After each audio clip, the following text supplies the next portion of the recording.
তাকবীর। আউযু বিল্লাহি মিনাশ শাইতানির রাজীম। বিসমিল্লাহির রহমানির রহিম। আলহামদুলিল্লাহি রাব্বিল আলামিন। ওয়াসসালাতু ওয়াসসালামু আলা রাসূলিহিল কারীম ওয়া আলা আলিহি ওয়া সাহবিহি আজমাইন। বাংলাদেশ জামাত ইসলামী মাসপাড়া এবং চাঁদভার যৌথ উদ্যোগে আজকের এই পথসভার সম্মানিত সভাপতি ইউনিয়ন জামাতের সম্মানিত আমির মাওলানা আব্দুল মুকিম, আজকের এই পথসভার প্রধান অতিথি বাংলাদেশ জামাত ইসলামীর কেন্দ্রীয় মজলিসের শূরার অন্যতম সদস্য, রাজশাহী বিশ্ববিদ্যালয়ের সিনেট সদস্য, পাবনা জেলা জামাতের সম্মানিত আমির জনাব অধ্যাপক আবু তালেব মন্ডল, উপস্থিত আছেন পাবনা জেলা জামাতের কর্মপরিষদের সম্মানিত সদস্য জনাব গোলাম রব্বানী খান জোবায়ের, আটঘড়ি উপজেলা জামাতের সম্মানিত আমির অধ্যাপক মাওলানা নাসির উদ্দিন সহ অন্যান্য নেতৃবৃন্দ, প্রিয় আটঘরিয়াবাসী, আসসালামু আলাইকুম ওয়া রাহমাতুল্লাহি ওয়া বারাকাতুহু। আল্লাহ তাআলার শুকরিয়া আদায় করছি যে আজকে মুক্ত স্বাধীন অবস্থায় স্বাধীনভাবে কথা বলার সুযোগ আল্লাহ তাআলা করে দিয়েছেন। এই জন্য আল্লাহর দরবারে শুকরিয়া আদায় করি, আলহামদুলিল্লাহ। দরুদ ও সালাম পেশ করি সাইয়্যিদুল মুরসালিন রাহমাতুল লিল আলামিন সাইয়্যিদনা মুহাম্মদুর রাসূলুল্লাহ সাল্লাল্লাহু আলাইহি ওয়াসাল্লামের প্রতি। প্রিয় ভাইরা, আজকে এই পথসভায় দাঁড়িয়ে আপনাদের কাছে কয়েকটি কথা বলতে চাই। দীর্ঘ প্রায় 17 বছর পরে আজকে আমরা এখানে দাঁড়িয়ে কথা বলছি। এই 17 বছরে আমাদেরকে কথা বলতে দেওয়া হয় নাই।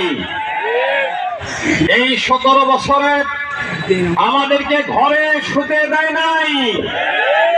এই 17 বছরে আমাদের নেতৃবৃন্দকে শুধু জেলখানায় রাখা হয়েছে। প্রিয় ভাই সাহেব, ডাইনি শেখ হাসিনা জাতিসংঘের ভাষায় পৃথিবীর নিকৃষ্টতম স্বৈরাচার, ব্যাংক ডাকাত, খুনি লুটেরা, খুনি সরকার। এই শেখ হাসিনার সরকার ক্ষমতায় আসার পরেই 2009 সালে পয়লাই তারা সেনাবাহিনীর উপরে হাত দিয়েছিল। পিলখানায় দেশপ্রেমিক 57 জন সেনা অফিসার সহ বহু লোককে তারা হত্যা করে বাংলাদেশের আপনার স্বাধীনতা সার্বভৌমত্ব যাতে ক্ষুণ্ণ হয়, এদেশের মানুষ যাতে স্বাধীনভাবে কথা বলতে না পারে, এর জন্য সেনাবাহিনীকে এই স্বৈরাচার হত্যা করেছিল। প্রিয় ভাইরা, 2 নম্বর, তারা এই দেশের ইসলামকে নিশ্চিহ্ন করে দেওয়ার জন্য 2013 সালের 5ই মে তারা হেফাজতের উপরে ক্র্যাকডাউন চালিয়ে 76 রক্তাক্ত করেছিল। প্রায় 2500 হেফাজত কর্মীকে সেদিন হত্যা করা হয়েছিল। সারা রাত ধরে আপনার ট্রাকে করে লাশ বহন করা হয়েছিল। আমাদের কাছে এখনো ভিডিও আছে। আবার যদি দিগন্ত টিভি, ইসলামিক টিভি যদি উন্মোচিত হয়, তাহলে আপনারা তার ফুটেজ দেখতে পাবেন ইনশাআল্লাহ। প্রিয় ভাই সাহেব, সেদিন শাপলা চত্বর রাতের বেলায় রক্তে রঞ্জিত করে দেওয়া হয়েছিল। প্রিয় ভাই সাহেব, এই স্বৈরাচার খুনি শেখ হাসিনার সরকার পতিত স্বৈরাচার আমাদের জামাত ইসলামীর অধ্যাপক গোলাম আজম থেকে শুরু করে শহীদ মাওলানা মতিউর রহমান নিজামী, আলী আহসান মোহাম্মদ মুজাহিদ, মাওলানা আব্দুস সুবহান এবং আমাদের পাড়ের মণিকোঠায় যার জায়গা সারা দুনিয়া যাকে আল্লামা হিসাবে চলে মাওলানা দেলোয়ার হোসেন সাঈদীকে 20 মাস ধরে হত্যা করা হয়েছে।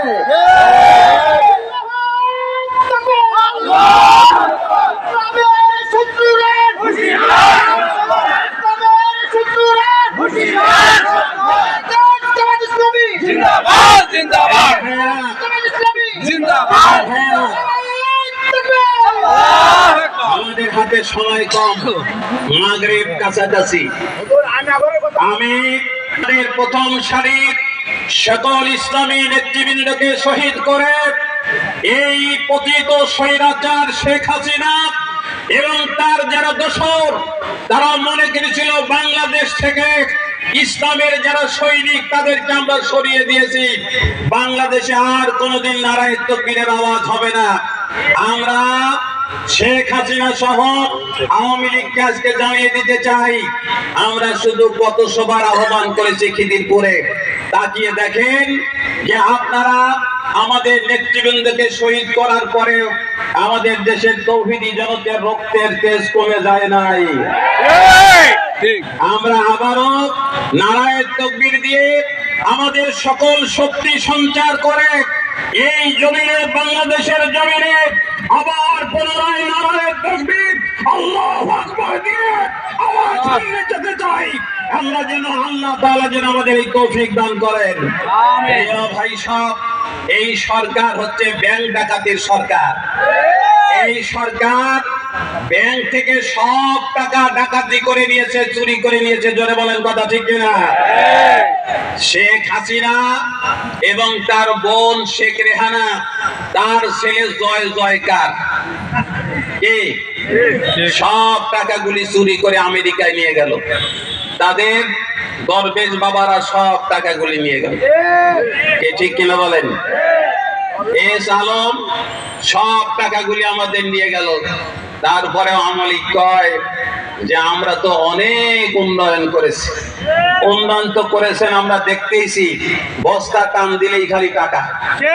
ঠিক কিনা বলেন? এটা উন্নয়ন হয় নাই? উন্নয়ন হয়েছে, আপনারা আপনাদের পকেটের উন্নয়ন করেছেন, দেশবাসী সব দেখেছে। ঠিক কিনা বলেন? দেশবাসী সব দেখেছে। আমাদের আওয়ামী লীগের ভাইয়েরা বলেন আমরা দেশের রোল মডেল সৃষ্টি করেছি, উন্নয়নের রোল মডেল। এমন মডেল আপনারা তৈরি করেছেন যেই মডেল বিশ্বে নাই। সেটা হলো দিনের ভোট রাতে হয়। জোরে বলেন ঠিক কিনা? দিনের ভোট রাতে হয়। আমরা 15 বছর ভোট কেন্দ্রে যাই নাই। ভোট কেমনে দেওয়া লাগে আমরা ভুলে গেছি। জোরে বলেন কথা ঠিক কিনা? আমরা ভুলে গেছি ভোট কিভাবে দিতে হয়। ভোটের অধিকার এদেশের মানুষের গণতান্ত্রিক অধিকার। এই গণতান্ত্রিক অধিকার থেকে বাংলাদেশের জনগণকে 15 বছরে আমাদেরকে অন্ধকারে রাখা হয়েছিল। আমরা আজকে আপনাদের সাথে করে আওয়াজ তুলতে চাই খিদিরপুরের ময়দান থেকে। আবারও আমরা এই বাংলাদেশে ভোটাধিকার প্রয়োগ করে আমাদের পছন্দের লোককে এমপি বানাতে চাই। জয় বলার কথা ঠিক না? প্রিয় ভাইরা, আমরা ভোট দিতে চাই, ভোট প্রয়োগ করতে চাই। এই জন্য একটা সুন্দর সরকার দরকার। জোরে বলেন ঠিক কিনা? প্রিয় ভাইরা, এই সরকার শুধুমাত্র ব্যাংক ডাকাতি করেছে, ভোট ডাকাতি করেছে তাই নয়।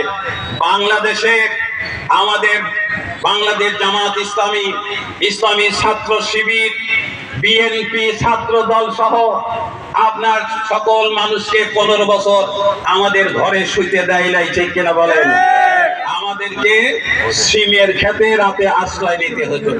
ঠিক কিনা বলেন? প্রিয় ভাই সাহেব, আওয়ামী লীগ আলারা এখন বলে জামাত বিএনপি আমাদের উপরে অত্যাচার করছে। ভাইরা, জামাত আপনাদের উপর একটা অত্যাচার করে নাই। আপনারা যা করেছেন বুকে হাত দিয়ে বলেন, এই খিদিরপুরে 5 জন জামাত কর্মী এক জায়গায় বসে আপনারা চা খেতে দেন নাই। এই খিদিরপুরে মাসপাড়ায় আপনারা আমাদের মা এবং বোনদেরকে কোরআন শরীফ পড়তে দেন নাই। আপনারা পুলিশের সংবাদ দিয়ে আমাদের ভাইদেরকে গ্রেফতার করিয়েছেন, আমাদের বোনদেরকে কোরআন শরীফ শিক্ষা দেন নাই, আর কত নিচে নামলে নিচে নামা যায় এটা আওয়ামী লীগের ভাইদেরকে জিজ্ঞাসা করবেন, আর কত নিচে নামা যায়। প্রিয় ভাই সব, জমি দখল থেকে শুরু করে, বাড়ি দখল থেকে শুরু করে, হিন্দুদের জমি দখল, পাড়া দখল, আপনার সব জমি দখল। গতকালকে দেখলাম যৌথ বাহিনী এক পাল জমি দখল আলাদের ধরেছে, কানে ধরে পুকুরের মধ্যে চুবাচ্ছে। ভাইরা, আমরা কিন্তু চুবাই নাই, সেনাবাহিনী চুবাইছে। আমরা ভালোই করেছে নাকি বলেন? আমার ভাইরা, এখনো যারা যারা জমি দখলকারী আছেন, জমি ছেড়ে দেন। যার মালিকানার জমি আছে, জমির সালিশ হবার আগেই জমিগুলি ছেড়ে দেবেন। এখনো আপনাদের পর বিপদ আসে নাই। আমরা জামাত ইসলামী আপনাদের পর বিপদ দেব না, আমরা আপনাদের টোকাও দেব না। এই দেশের সরকার যারা আছে তারা আইন অনুযায়ী যদি আপনাদের বিরুদ্ধে ব্যবস্থা গ্রহণ করে, আমরা সেই ব্যবস্থা গ্রহণের পক্ষে থাকবো ইনশাআল্লাহ। প্রিয় ভাই সাহেব, এই সরকার আমাদেরকে এক জায়গায় বসতে দেয় নাই, শুধু তাই নয়, এই সরকার আমাদের দেশের স্বাস্থ্য বিভাগকে ধ্বংস করেছে, শিক্ষা ব্যবস্থাকে ধ্বংস করেছে। এই সরকার এমন কোন অপরাধ নাই যে অপরাধ আপনার এই দেশে সংগঠিত করে নাই। প্রিয় ভাই সব, আমি আপনাদেরকে একথা বলতে চাই, 2024 সালের 1 জানুয়ারি থেকে ছাত্র জনতা বৈষম্য বিরোধী আন্দোলন শুরু করেছিল। সেই আন্দোলনে তাদের দাবি ছিল মেধার ভিত্তিতে চাকরি দিতে হবে, কোটা তুলে দিতে হবে। এই স্বৈরাচার শেখ হাসিনা বলল মুক্তিযোদ্ধার নাতিপুতির চাকরি হবে না, তো রাজাকারের নাতিপুতির চাকরি হবে। ভাইরা, একথা বলার সাথে সাথে বাংলাদেশের তৌহিদি জনতা এত জোরে তাকবীর দিয়েছে। মাওলানা দেলোয়ার হোসেন সাঈদী বলেছিলেন, যদি 12 কোটি মানুষ গোলা ধরে ঝাঁকি মারে তাহলে দিল্লিতে মামাজার বাড়ি গিয়ে পৌঁছে যাবে। প্রিয় ভাই সব, দিল্লিতে মামা বাড়ি গিয়ে পৌঁছে গেছে, ঠিক কিনা বলেন? সেখানে গিয়ে নাকি এখন বলতেছে এত বড় বিপদ, দোয়া করব, সে দোয়ার নামও দোয়া ইউনুস। এখন যে দোয়া করব, সে দোয়াটার নামও তো দোয়া ইউনুস। প্রিয় ভাই সব, বিপদে দেখেছেন কি? কারণ 1 নভেম্বর থেকে শুরু করে আমাদের ভাইদেরকে ছাত্র জনতার উপরে আপনার যুবলীগ, আপনার ছাত্রলীগকে আপনারা লেলিয়ে দিয়েছিলেন, পাখির মতো গুলি করে হত্যা করা হয়েছে। আমাদের ভাইদেরকে আহত করা হয়েছে 20 থেকে 22,000। আমরা জামাত ইসলামী তাদের পাশে দাঁড়িয়েছি। ছাত্ররা যারা নিহত হয়েছে, শহীদ হয়েছেন, তাদের প্রত্যেকের বাড়িতে আমরা 2 লক্ষ করে টাকা দিয়েছি, এবং যারা আহত হয়েছে আমরা তাদের পাশে দাঁড়িয়েছি, জামাত ইসলামী দাঁড়িয়েছে। প্রিয় ভাই সব, এই সরকার আয়না ঘর তৈরি করেছিল। কে তৈরি করেছিল? নাম শুনেছেন কোনদিন? এরা ট্রাইব্যুনাল গঠন করেছিল আমাদেরকে মারার জন্য। ওই ট্রাইব্যুনাল কিন্তু ওই জায়গায় দাঁড়াইয়ে আছে, ঠিক কিনা বলেন? ট্রাইব্যুনাল দাঁড়াইয়ে আছে, আমরা ঠিকই দাঁড়িয়ে আছি, আমরা ঠিকই দাঁড়িয়ে আছি, তোমাদের কোনো খবর নাই। অতএব আগামী দিনে আবারও তারা বাংলাদেশে বসে একবার হিন্দু ভাইদের পূজার মধ্যে দিয়ে হিন্দু সেজে ঢোকার চেষ্টা করতেছে। ওরা হিন্দু ভাইদেরকে অপমান করতেছে, আবার আনসার বাহিনী সাজার চেষ্টা করতেছে, আবার বিভিন্ন নামে চেষ্টা করে পল্লী বিদ্যুতের লাইন ক্র্যাকডাউন দিয়ে বাংলাদেশ অন্ধকার করে দেওয়ার তারা চেষ্টা করতেছিল। প্রিয় ভাই সব, আমরা আপনাদের সাথে করে নিয়ে আমি যে কথা বলতে চাই, যতই ষড়যন্ত্র করো, যতই চক্রান্ত করো বাংলাদেশের বিরুদ্ধে, ক্ষমতায় তোমাদের আশা হবে না। কারণ এদেশের তৌহিদি জনতার সঙ্গে আমরা সেটা মোকাবেলা করে সবাই ইনশাআল্লাহ। ভাই সাহেব, আমরা তোমাদেরকে বেশি বাধা দেব না, কারণ ছোট ছোট বাচ্চারা পর্যন্ত এখন তোমাদের বিরোধিতা করে। ওরা যতদিন বেঁচে থাকবে বাংলাদেশে, ওরা দেখেছে ছাত্রলীগ কিভাবে গুলি করে মানুষ মারে, যুবলীগ কিভাবে গুলি করে মানুষ মারে, এটা ছোট ছোট বাচ্চারা দেখেছে। অতএব আগামী দিনে যে বাংলাদেশ হবে, এই বাংলাদেশ স্বৈরাচার মুক্ত বাংলাদেশ হবে ইনশাআল্লাহ। গণতন্ত্র এদেশের চাবিকাঠি হবে। এদেশের জনগণ স্বাধীন মতামত যাতে ব্যক্ত করতে পারে, আমরা ডক্টর ইউনূস সরকারের কাছে আবেদন জানাবো, আপনারা এই দেশে জঞ্জাল মুক্ত করে লেভেল প্লেইং ফিল্ড সৃষ্টি করে জনগণ যাতে ভোট প্রয়োগ করতে পারে, ভোটাধিকার প্রয়োগ করে তাদের মন মতো ব্যক্তিকে আপনার নির্বাচিত করতে পারে, এর ব্যবস্থা না করা পর্যন্ত আপনারা জঞ্জাল সাফ করবেন ইনশাআল্লাহ। তো আমরা এরপরে জঞ্জাল সাফ হওয়ার পরে যে নির্বাচন হবে, এই নির্বাচন হবে ইসলামের নির্বাচন। বাংলাদেশ হবে জামাত ইসলামী বাংলাদেশের বাংলাদেশ, ইসলামের বাংলাদেশ হবে এই দেশে। আমরা আটঘরে এবং ঈশ্বরদীর এই মাটিতে আমাদের নেতা জেলা জামাতের সম্মানিত আমির অধ্যাপক আবু তালেব মন্ডলকে সামনে নিয়ে আমরা সামনে অগ্রসর হতে চাই।